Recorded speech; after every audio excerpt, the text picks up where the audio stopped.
I'm going to show you over 20 different bass progressive house patterns and tricks that have forever changed the way that I produce. I'll be focusing on deep progressive house like Mango Alley, Sudbeat, Soundgarden, Anjuna Deep, Meanwhile recordings, but these tips can be used for any genre. My best tip is the last one, so make sure to watch all the way through. You can download this project, MIDI files, presets, samples, and it works in Ableton 10 and up. Link for that is in the description below, as well as some free downloads for you. Let's get started. Starting off, we have the most common progressive house bass line.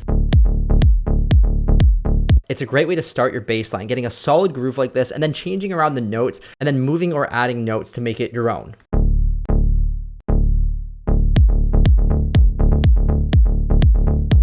And if you find that it's actually pulling away from the groove, just start back to where you were and try again with a different idea. Adding in a second layer of bass to give accent notes can really improve the groove and professionalism of the bass line. With the second layer, I'm just putting in a simple rhythm. Don't be afraid to put these notes over the kick or the other bass line notes as long as you're sidechaining and EQing properly. And you want to keep that second or even third layer of bass more simple, because if you have too many layers overlapping too much, then the bass starts to sound convoluted and can sound messy. I find keeping simpler rhythms is actually catchier as well, because it is easier for someone to lock into the groove, and this can be very effective for elevating your bass line. Now that you have some accents on your bass, make them more dynamic and interesting by adding velocity or key tracking to them. It would look different on every synth, but you can find the MIDI tab and find where your velocity or notes can control different parameters in your synth. So I'm putting -19 on my filter frequency, so that's going to change this filter, and then on the amplitude. So when my velocity goes down, the amplitude will get quieter, but the cutoff will open up a little bit more. When I look at my pattern here, the note with higher velocity will play a closed pluck, and the note with less velocity will play an open pluck. Combining this with the other layers of bass and my kick, we get this really elevated groove. Try experimenting with different parameters like wavetable position, detune, amount, warp, fold, pitch, resonance, etc. I do this in one of my tracks called Disposition.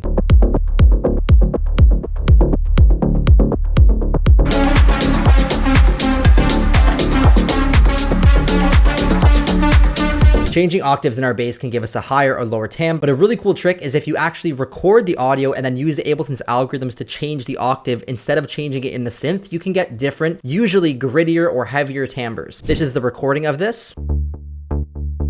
And if I lower the pitch of this by a full octave and change this algorithm from Beats to something like Complex Pro, it will sound different. So I'll bring the octave down of the original sound and we'll compare the both.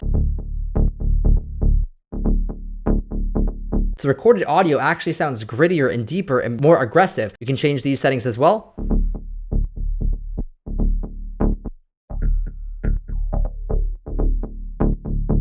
And you can also change the algorithms to get different timbres. This works for going up in pitch as well.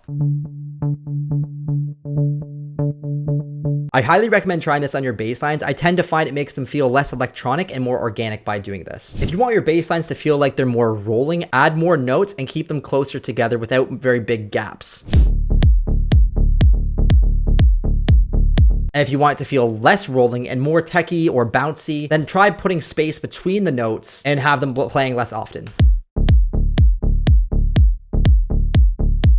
More rolling, less rolling.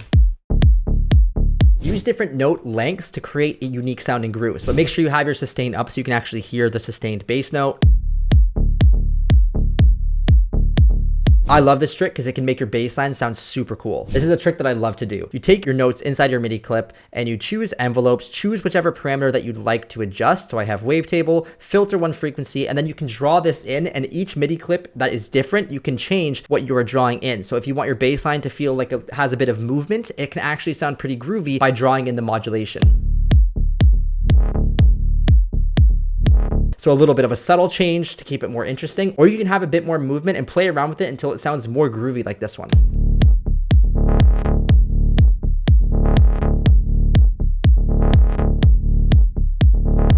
Makes your bass line sound super professional and interesting. Want your bass line to feel more energetic? Try adding in more notes.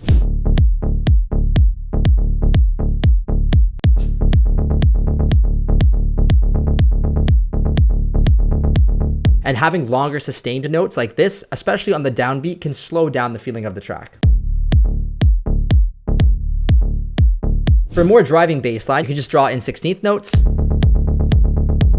That's going to get pretty repetitive quickly, so we want to throw on some sidechain compression for some groove. And then use things like the LFOs to add a little bit of variation. So I'll turn off my reed trigger, slow down the rate, turn down the amount, and then throw that onto my filter one frequency, maybe my fold, and a little bit on the wavetable position. And I can play with my rate till I find something I like.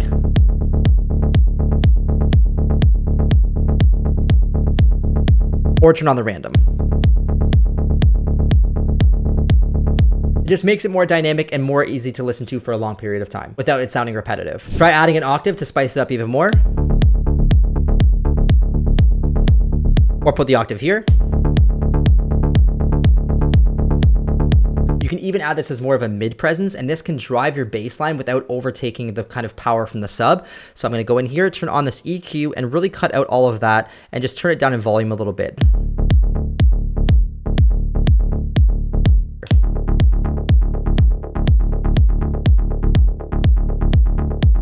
Add octaves to your bass lines to make them feel more interesting. And usually putting the octaves at the very end can help it feel more rolling and a little bit more upbeat.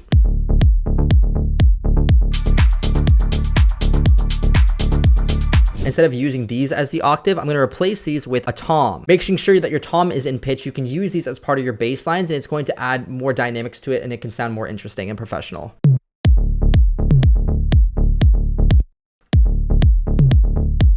I could also pitch this down a few octaves and make it part of a really strong sub. I actually do this in one of my remixes for a track called Knocked. Check this out.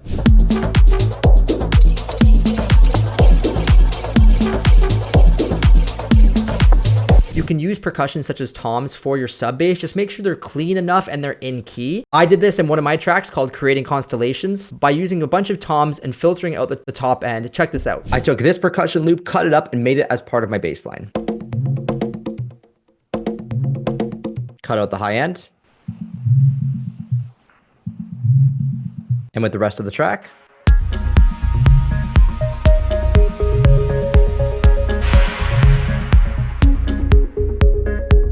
You can use delays on your bass lines to create rhythms as well. But with all that low end with the delay, it could cause phase problems. So you want to filter out most of that low end and just focus on the mids and the highs.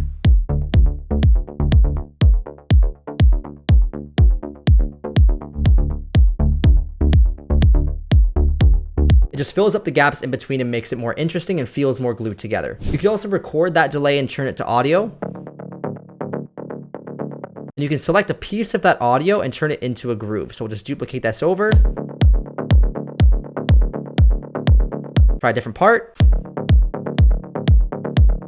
Yeah, very groovy. I do this in a ton of my tracks. Grabbing that delay, you can sometimes get these really nice grooves that are very repetitive that you wouldn't have really thought to make yourself.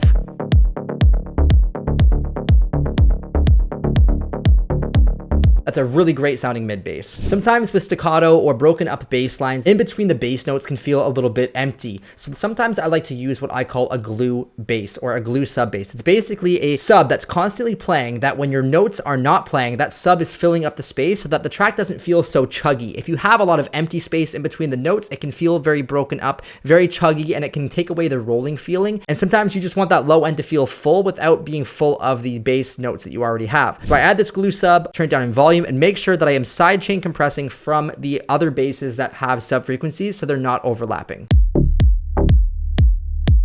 And without, my bass line would feel super empty if it was just this, but I don't want more bass stabs coming through. I'm just going to use this glue sub.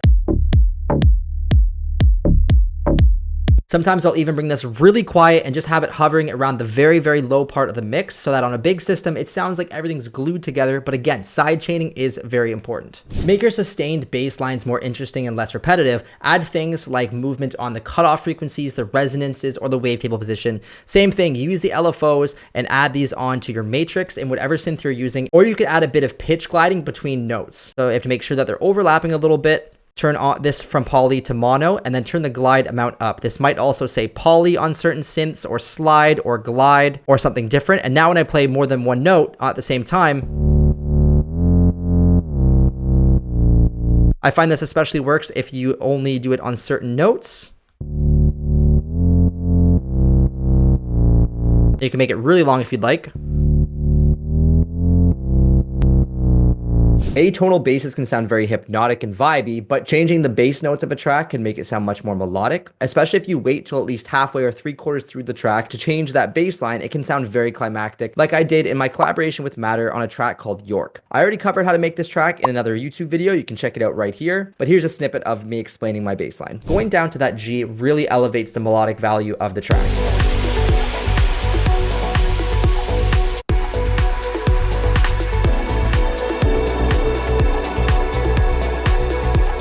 You can use filtering tools like Sound Doctor, FKFX, Tantra, or Shaperbox to create really unique bass lines.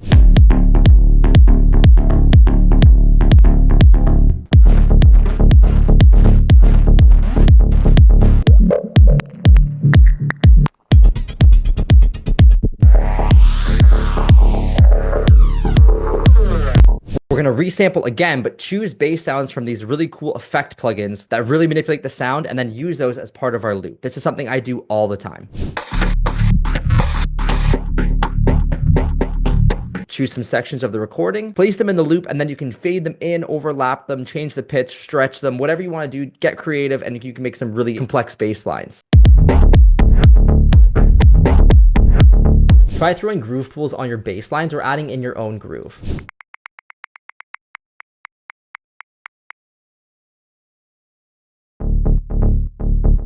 You can see it's taking it off the grid a little bit, and this can make it feel more loose and more interesting to the listener.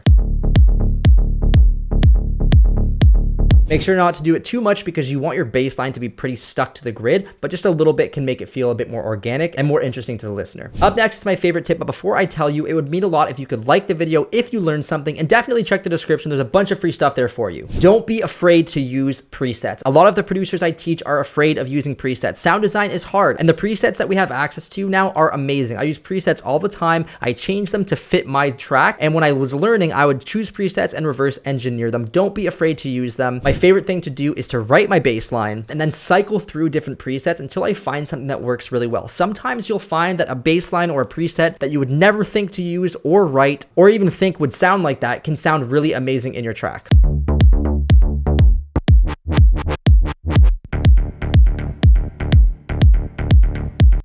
Especially if there's sequencers, you can get some really cool stuff.